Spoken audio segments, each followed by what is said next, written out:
हर वक्त जहन में घूम रहा है कि अमेरिका और ईरान की लड़ाई कब हो सकती है, जल्द हो सकती है। कभी ईरान उसे धमकी देता है, कभी अमेरिका धमकी देता है, लेकिन आज मैं आपको इस वीडियो में बताऊंगी कि अमेरिका के सामने ईरान कहां कमज़ोर है और कहां ताकतवर है, और क्या होर्मुज़ जल डमरू मध्य टर्निंग पॉइंट इन दोनों देशों के बीच का बनेगा। ये भी क्या है वो भी बताएंगे। नमस्कार, आप देख रहे हैं न्यूज़ 18 का डिजिटल प्लेटफॉर्म और मैं हूं आपके साथ श्रुति श्रीवास्तव। अमेरिका और ईरान के बीच बयानबाजी थम नहीं रही, प्रदर्शन नहीं रुक रहे। अमेरिकी राष्ट्रपति डोनाल्ड ट्रंप पहले ही हमले की धमकी दे चुके हैं। अब ईरान ने उनके बयानों का जवाब दिया है। ईरान ने साफ कर दिया है कि अगर उस पर हमला हुआ तो वह इजराइल और अमेरिकी सैन्य ठिकानों को निशाना बनाएगा। ईरान और अमेरिका के बीच तनाव कोई नया विषय नहीं है। 1989 की ईरानी इस्लामिक क्रांति के बाद से दोनों देशों के रिश्ते लगातार टकरावपूर्ण रहे हैं।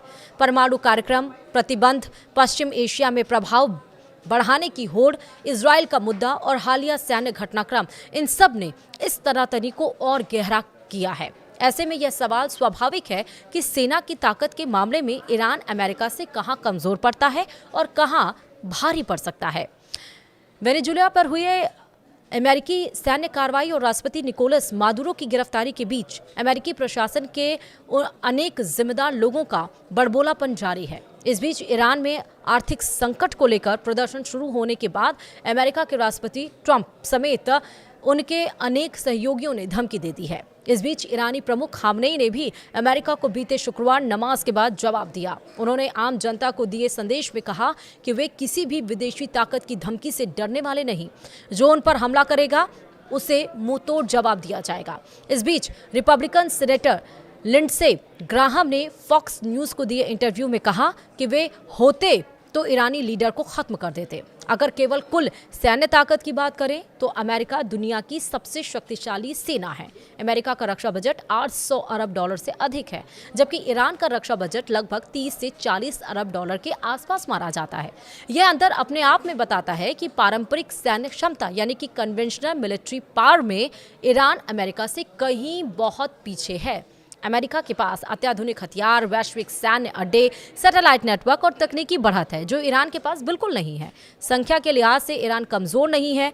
ईरान के पास लगभग 5 से 6 लाख सक्रिय सैनिक हैं और लाखों की संख्या में रिजर्व फोर्स और अर्धसैनिक बल मौजूद हैं। लेकिन समस्या गुणवत्ता और तकनीकी की है, जबकि अमेरिका के पास थल सेना के एक्टिव सदस्यों की संख्या 5 लाख नहीं है। हालांकि करीब 3.5 लाख आर्मी नेशनल गार्ड और करीब 2 लाख रिजर्व फोर्स भी हैं।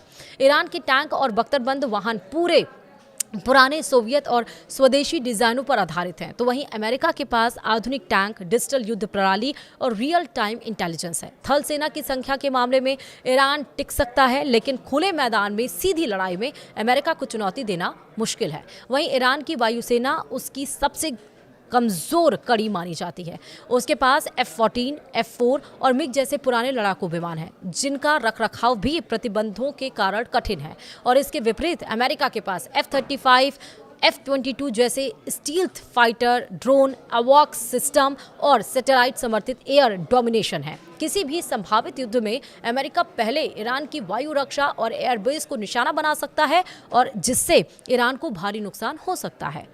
ईरान की नौसेना छोटी लेकिन रणनीतिक रूप से खतरनाक मानी जाती है। उसके पास बड़े एयरक्राफ्ट कैरियर नहीं हैं, लेकिन तेज गति वाले नावें, पनडुब्बियां और एंटी शिप मिसाइलें हैं। ईरान की सबसे बड़ी ताकत है होर्मुज़ जल डमरू मध्य, जहां से दुनिया के बड़े हिस्से को तेल आपूर्ति होती है। अगर ईरान इस क्षेत्र में अवरोध पैदा करता है तो वैश्विक अर्थव्यवस्था प्रभावित हो सकती है। हालांकि अमेरिका नौसैनिक रूप से बहुत ताकतवर है, लेकिन संकरे समुद्री रास्तों में ईरान की गुरिल्ला नौसेना रणनीति उसे नुकसान पहुंचा सकती है। जहां पारंपरिक हथियारों में ईरान कमजोर है, वहीं उसकी मिसाइल क्षमता उसकी सबसे बड़ी ताकत मानी जाती है। ईरान के पास बैलिस्टिक और क्रूज मिसाइलों का बड़ा जखीरा है, जिनकी रेंज 300 किलोमीटर से लेकर 2000 किलोमीटर तक बताई जाती है, और इन मिसाइलों से ईरान अमेरिकी ठिकानों, इजराइल और खाड़ी देशों को निशाना बना सकता है। वहीं मिसाइलों के मामले में ईरान अमेरिका के बराबर नहीं, लेकिन क्षेत्रीय स्तर पर गंभीर खतरा जरूर है। वहीं ईरान के पास फिलहाल घोषित परमाणु हथियार नहीं है, लेकिन उसका यूरेनियम संवर्धन कार्यक्रम अमेरिका और उसके सहयोगियों के लिए वर्षों से चिंता का विषय है। अमेरिका को डर है कि ईरान भविष्य में परमाणु हथियार बना सकता है, जबकि ईरान इसे शांतिपूर्ण कार्यक्रम बताता है। यही मुद्दा दोनों देशों के बीच टकराव का सबसे बड़ा कारण बना हुआ है। वहीं अमेरिका का रक्षा बजट 800 अरब डॉलर से अधिक और ईरान का रक्षा बजट 30 से 40 अरब डॉलर के करीब है।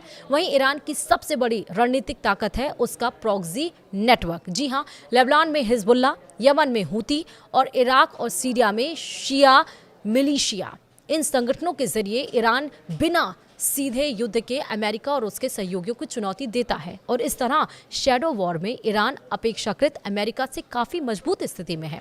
वहीं पुरानी सैन्य तकनीक, कमजोर वायुसेना, वैश्विक सैन्य पहुंच का अभाव, आर्थिक प्रतिबंधों से सीमित संसाधन, लंबे युद्ध को झेलने की क्षमता कम है और इसकी खूबियों में मजबूत मिसाइल कार्यक्रम, रणनीतिक भौगोलिक स्थिति, प्रॉक्सी नेटवर्क, घरेलू हथियार निर्माण क्षमता आदि को कहा जाता है। और इस तरह हम कह सकते हैं कि सीधी और पारंपरिक लड़ाई में ईरान अमेरिका से काफ़ी कमज़ोर है। अमेरिका की तकनीकी, वायु शक्ति और वैश्विक पहुंच ईरान पर भारी पड़ती है, लेकिन इसका मतलब यह नहीं कि ईरान निरुपाय है, यानी कि मिसाइल शक्ति, होर्मुज़ जल डमरू मध्य, प्रॉक्सी युद्ध और क्षेत्रीय प्रभाव के जरिए ईरान अमेरिका के लिए गंभीर चुनौती खड़ी कर सकता है। यही वजह है कि दोनों देश सीधे युद्ध से बचते हुए दबाव, प्रतिबंध और परोक्ष संघर्ष का रास्ता अपनाते रहे हैं। मौजूदा हालात में भी पूर्ण युद्ध की संभावना कम, लेकिन तनाव और टकराव बने रहने की आशंका ज़्यादा है। मुझे उम्मीद है कि ये वीडियो आपको इंफॉर्मेटिव लगी हो। वीडियो में बस इतना ही। नमस्कार।